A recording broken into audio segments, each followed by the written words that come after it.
Shalom saudara yang dikasihi Tuhan. Kembali kita akan melanjutkan pelajaran The Secret of 1 Petrus. Singkatan Petrus adalah pemurnian tubuh Kristus. Kita sudah masuk di dalam 1 Petrus 1 ayat yang ketiga, saudaraku ya. Saya akan bacakan dalam terjemahan King James Indonesia, berbunyi demikian. Terpujilah Allah Bapa dari Tuhan kita Yesus Kristus, yang menurut belas kasihannya yang besar sudah melahirkan kita kembali kepada pengharapan yang hidup, lively hope, karena kebangkitan Yesus Kristus dari antara orang mati. Wah, video ini dibuat bertepatan dengan perayaan Paskah, saudaraku, dan pas juga ini tentang kebangkitan Yesus Kristus dari antara orang mati. Nah, 1 Petrus 1 ayat 3 sampai 12 ini tulisan Rasul Petrus yang ingin mengajak orang-orang beriman untuk mengucap syukur atas pekerjaan Allah yang dahsyat. Apa itu? Itulah pekerjaan Allah yang melahirbarukan kita melalui Tuhan Yesus Kristus. Nah, di dalam ayat yang ketiga ini terlihat pujian atau ucapan syukur dari Rasul Petrus ini dengan memuji-muji Allah, yaitu Bapa dari Tuhan Yesus. Nah, kita belajar, saudaraku, betapa kasihnya Allah, betapa belas kasihannya Allah kepada manusia, di mana Allah ini rela mengorbankan putra tunggalnya demi menebus dosa kita. Sehingga barang siapa yang percaya kepada Tuhan Yesus tidak binasa, melainkan beroleh hidup yang kekal. Itu dalam Yohanes 3 ayat yang ke-16. Kata kuncinya di sini adalah kasih Allah yang patut kita syukuri. Terpujilah Allah Bapa dari Tuhan kita Yesus Kristus, yang menurut belas kasihannya yang besar. Ini abundant mercy. Di sini kasih Allah yang patut kita syukuri, kasih Allah yang begitu besar. Karena hal inilah kita nggak layak, saudaraku, tapi Allah rela mengorbankan sehingga barang siapa yang percaya kepada Tuhan Yesus Kristus tidak binasa, dan kita bersyukur. Bukan kita yang lebih dahulu mengasihi Allah, bukan, tapi Allah yang lebih dahulu mengasihi kita. 1 Yohanes 4 ayat yang ke-10. Jadi karena hal inilah kita patut bersyukur atas pekerjaan Allah yang dahsyat ini, yang kasih adanya, yang sangat yang belas kasihan ini. Alasan kita mengucap syukur yang paling dasar karena kita sudah diselamatkan. Nah, dasar ucapan syukur ini jika kita sudah tanamkan yang benar, yaitu ucapan syukur karena keselamatan yang diberikan Allah. Jika kita sudah benar dasarnya, maka semua aspek hidup kita tidak akan ada celah, saudaraku, untuk tidak bersyukur. Karena dasarnya sudah benar, karena keselamatan dari Allah. Nah, untuk aspek-aspek yang lain, misalnya kita mungkin tidak diberi kesempatan untuk jadi orang kaya, mungkin kita tidak bisa punya mobil. Apakah kita bersungut-sungut? Tidak. Karena hal yang paling mendasar adalah ucapan syukur kita karena keselamatan yang diberikan Allah. Ini gak ada celah. Karena keselamatan yang diberikan Allah ini dasar ucapan syukur kita. Yang lain-lain ini mengikut. Walaupun gak punya mobil, cuma naik sepeda motor, walaupun ya makannya berpada, yang makannya ala kadarnya, ya mungkin hanya bisa sekolah di sekolah yang standar akreditasi mungkin B, karena tidak mampu bayar uang sekolah yang mahal-mahal. Kita gak bersungut-sungut. Nah, kita tahu Allah sudah menyelamatkan hidup kita. Itu sudah cukup membuat kita bisa bersyukur dengan ucapan syukur yang tanpa henti. Nah, saya berikan ilustrasi di sini, saudaraku ya. Saat seseorang sudah menerima secara gratis uang 100 miliar dari si A, saudaraku. Nah, maka jika kita dapat setiap hari hanya 500 ribu, setiap hari 500 ribu, tidak akan bersungut-sungut. Tidak akan bersungut-sungut. Karena modal yang diberikan itu sudah begitu besar. Misalnya si A berikan 100 miliar, sebulan depan hanya berikan 500 ribu, atau mungkin cuma 100 ribu. Apakah, lo kok cuma 100 ribu si A? Tidak akan. Apalagi bu, tidak 100 miliar, mungkin 1 triliun. Nah, keselamatan kekal ini nilainya tidak terbatas dan kekal. Tidak terbatas. Nah, saat kita mendapatkan hal-hal yang terbatas dan fana, kita tidak akan bersungut-sungut, melainkan selalu bersyukur. Ibarat yang fana ini hanya uang 1.000. Uang 1.000. Dibandingkan yang kekal itu uang mungkin jutaan triliun kita dapat. Kalau dapat uang 1.000 ya kita gak akan bersungut-sungut, tetap bersyukur. Tuhan, walaupun cuma dapat 1.000, gak apa-apa. Karena aku sudah punya ribuan, jutaan, miliaran, triliun yang aku dapat, yaitu keselamatan yang tak ternilai adanya, tak terbatas, yang membawa saya dari neraka ke sorga. Nah, kalau cuma Tuhan izinkan saya mengalami penderitaan yang sesaat, masakan saya harus bersungut-sungut? Tidak. Saya tetap bersyukur atas apa yang Tuhan izinkan terjadi dalam hidup saya. Karena saya tahu Roma 8 ayat 28. Segala sesuatu mendatangkan kebaikan bagi mereka yang mengasihi Dia. Nah, ini saudaraku. Jadi terpujilah Allah. Kata terpujilah, ucapan syukur ini harus ada dalam hidup kita. Dan ucapan syukur ini harus yang paling dasar. Kenapa alasan kita mengucap syukur apa? Karena Kristus sudah mati bagi saya. Karena Allah sudah mengaruniakan putra tunggalnya untuk menebus dosa saya. Sehingga saya diselamatkan. Saya bisa berpindah dari neraka ke sorga. Sudah. Itu dasar kita mengucapkan syukur. Walaupun ada satu lagu kuno, saudaraku ya. Biar saya miskin di sini, tapi kaya di sorga. Waduh, sulit ya nyanyi lagu ini ya.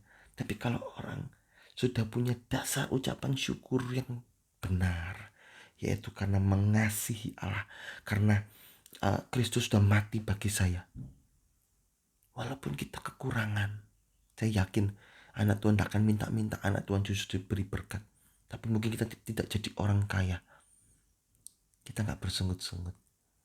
Kita bersyukur. Tidak ada celah bagi kita untuk bersungut-sungut. Ini saudaraku. Nah, selanjutnya saudaraku. Pada ayat ini juga disebutkan bahwa Allah adalah Bapa dari Tuhan kita Yesus Kristus. Nah, di sini kita melihat gambaran Allah yang diibaratkan sebagai Bapa. Dan Tuhan Yesus Kristus itu sebagai putra Allah. Gambaran inilah yang juga kita alami saat kita percaya kepada Tuhan Yesus Kristus.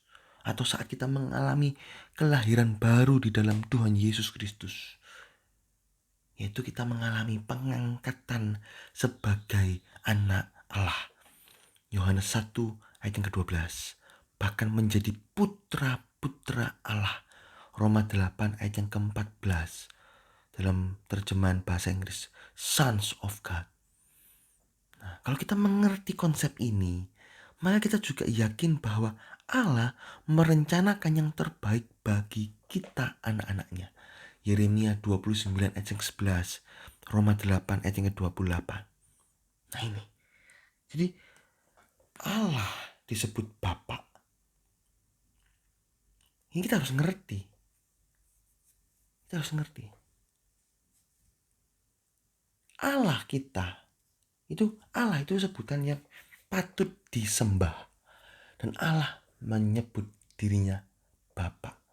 Sebab kau Bapakku, Bapa yang kekal. Bapa itu sebutan mengacu kepada suatu kedekatan hubungan antara Allah dengan kita, Bapak dengan anak.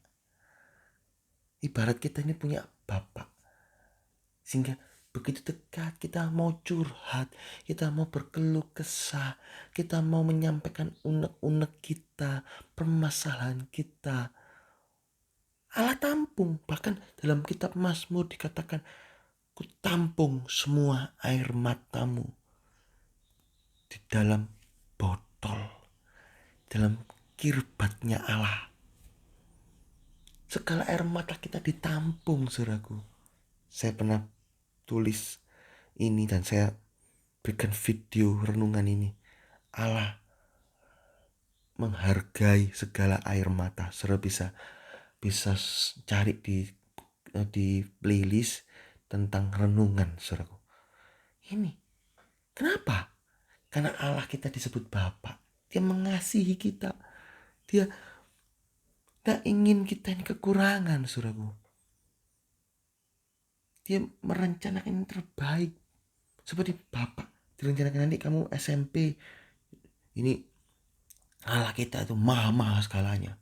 Jadi kalau presiden punya anak gitu ya, ibarat presiden punya anak, gak mungkin anaknya presiden disekolahkan yang biasa-biasa saja. Karena dia mampu, karena dia punya dana. Ya disekolahkan yang bagus, bahkan mungkin kuliahnya, universitasnya, mungkin S2, S3 disekolahkan di luar negeri, menimba ilmu yang tinggi. Nah, kamu saya rencanakan di sini. Nanti kamu suka kan? Ini ya, Bapak pengen kamu punya, saya bikinkan perusahaan, kamu bisa kelola ini, kamu suka apa? Nah, apalagi Allah kita yang tahu yang terbaik buat kita. Kalau presiden belum tentu tahu yang terbaik buat anaknya, walaupun dia berusaha memberikan yang terbaik. Tapi kalau Allah kita, dia tahu masa depan dan dia bisa memberikan masa depan yang indah. Dia rancangkan masa depan yang indah. Dia tahu kita bakal jadi apa dan dia tuntun kita. Jadi istilah Bapak ini begitu dalam. Tidak ada dalam konsep Allah dalam dunia ini.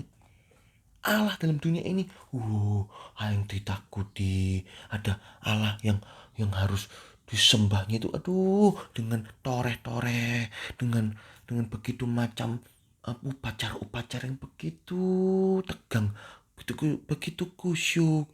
Ya kusyuk, oke, kita juga ada dalam kebaktian kita harus menghargai, tidak kebaktian terus ngobrol sana sini, tidak, tapi harus tore sana tore sini, harus melakukan ritual-ritual yang menyakiti diri sendiri. Itu Allah dalam dunia ini, saudara. Tapi istilah konsep Allah Bapa itu hanya di dalam kekristenan, di mana seperti Bapa sayang anaknya, demikianlah engkau mengasihiku. Kau jadikan biji matamu, kau berikan semua yang ada padamu. Kalau bisa segala sumber berkat dari surga itu diberikan berkat-berkat surgawi diberikan, segala berkat rohani diberikan, sehingga kita ini punya modal hidup dalam dunia ini. Kita menjadi seperti Kristus. Dalam dunia ini juga kita nggak minta-minta, kita justru jadi berkat. Itu Allah Bapa. Lihat, masalahnya kita nggak bersyukur kita punya Allah seperti ini. Kita patut bersyukur, dan ucapan syukur kita ini harus ucapan syukur tanpa henti. Luar biasa rencana Allah. Rencana Allah dalam hidup kita ada 3. Yang pertama, melahir barukan. Allah itu begitu aktif melahir barukan kita. Dia rela mengorbankan putra tunggalnya untuk menyelamatkan hidup kita, untuk menebus dosa kita. Dosa kita diampuni, kita diubahkan dari gelap kepada terang, dan neraka kepada sorga. Dipindahkan dari kerajaan gelap kepada kerajaan terang. Kedua, menumbuhkan. Allah tidak hanya melahir barukan, tapi juga menumbuhkan rohani kita. Allah membuat perencanaan-perencanaan yang tujuannya untuk meningkatkan rohani kita, serta membuat kita bisa menghasilkan banyak buah bagi Allah. Ketiga, Allah juga menyempurnakan. Pertumbuhannya Allah rencanakan tuh menjadi seperti dirinya. Matius 5 ayat 48. Jadilah engkau sempurna seperti Bapakmu sempurna. Seperti Kristus. Efesus 4 ayat 13 dan 15. Seperti hendaklah kau bertumbuh sampai kepenuhan Kristus. Bertumbuh dalam segala hal ke arah Dia. Seperti hanya orang tua dalam dunia ini yang ingin anaknya bisa mempunyai prestasi yang tinggi, demikian juga Allah terlebih rindu anak-anaknya menjadi seperti dirinya, yaitu kesempurnaan. Jadi kesempurnaan itu bukan sesuatu yang virtual, yang diangan-angan, yang mengada-ngada. Tidak. Kesempurnaan itu sesuatu yang real, yang ada, yang bisa dicapai. Karena Allah sudah merencanakan dalam firman-Nya, Allah sudah menjanjikan dalam firman-Nya. Kalau kita mau sungguh-sungguh bertumbuh, hari tambah hari, ku cinta Yesusku, karena Dia telah tebus dosaku.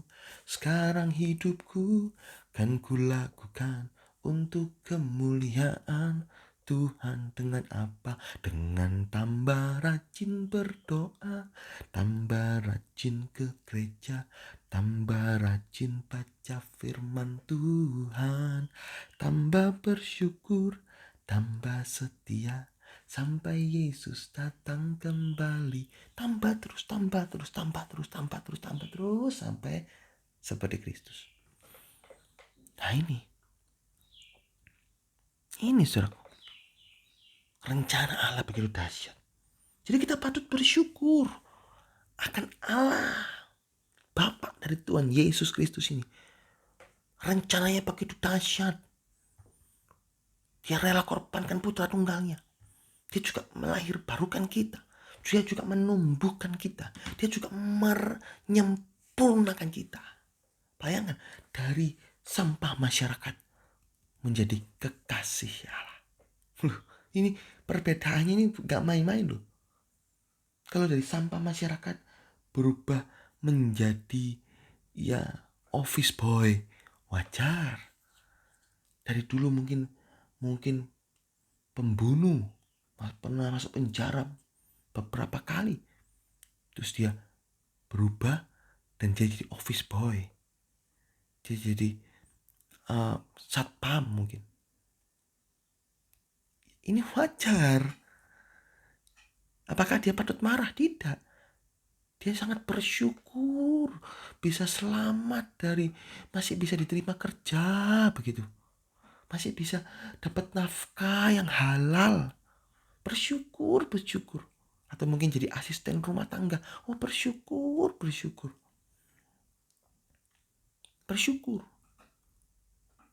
Terima kasih ya Bapak.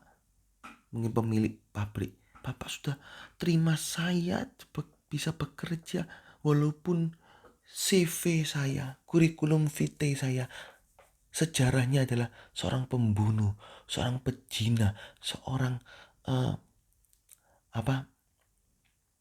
yang pelecehan seksual. Banyak kejahatan dilakukan. Daftarnya sangat panjang. Masuk penjara bolak-balik mulai dari masa muda, lulusan SD mungkin. Jadi gak layak bekerja. Tapi si bapak ini, kamu saya terima ya jadi office boy. Kerja yang baik. Iya, terima kasih Pak, terima kasih. Saya akan bekerja dengan sungguh-sungguh. Terima kasih. Digaji berapapun saya terima, Pak. Tapi Allah kita nggak demikian.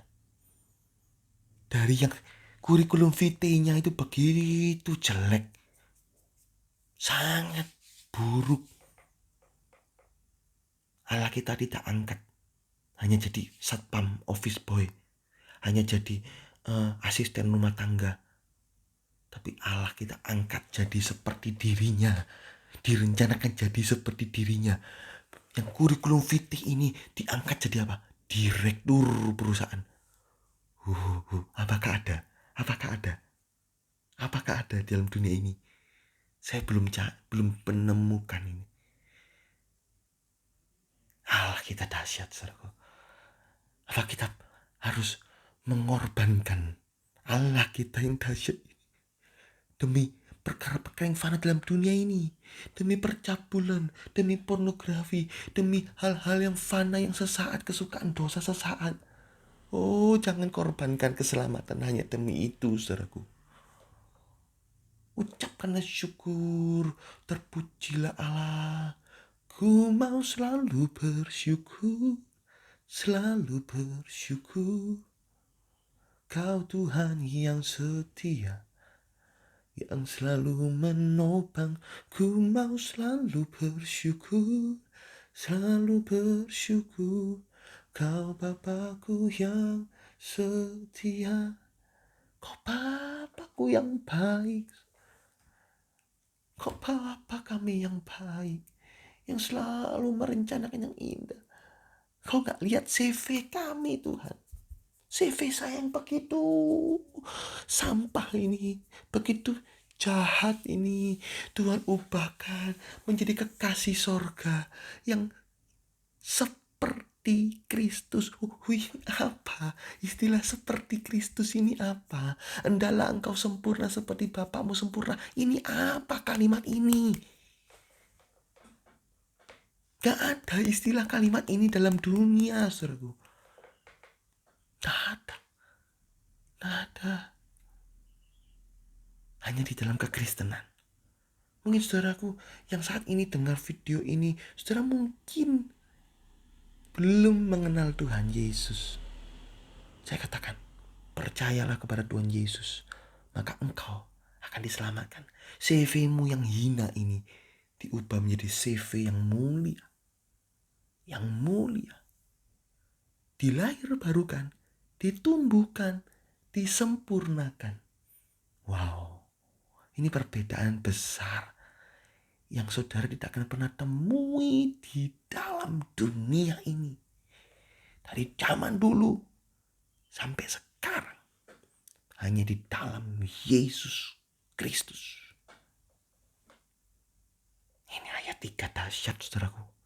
Jadi kata terpujilah Allah itu bukan kata yang sembarang kata, yang tidak boleh kita hanya baca sekilas. Terpujilah Allah, blessed be the God and the Father of our Lord Jesus Christ. Jangan hanya dibaca sepintas selalu, tapi ini suatu kata-kata Petrus yang begitu dalam, yang tidak bisa diungkapkan dengan apapun, sehingga hanya dikatakan terpujilah Allah. Petrus menyadari siapa dirinya. Dia turun nelayan yang gak terpelajar, gak terdidik. Dia bahkan menyangkal, aku tidak kenal dia. Bahkan dia mengutuk bersumpah, aku tidak kenal. Oh, begitu hina Petrus. Tapi Tuhan angkat dia. Begitu luar biasa. CV yang hina jadi CV yang mulia. Dia katakan terpuji Allah. Dan Allah kita bukan Allah yang seperti Allah dalam dunia ini. Tapi Allah kita sebagai Bapa yang baik. Amin, saudaraku. Saya berhenti sampai di sini, saudaraku ya. Video yang akan datang kita akan belajar tentang lahir baru. Nah, ini ya. Puji Tuhan. Tuhan Yesus memberkati.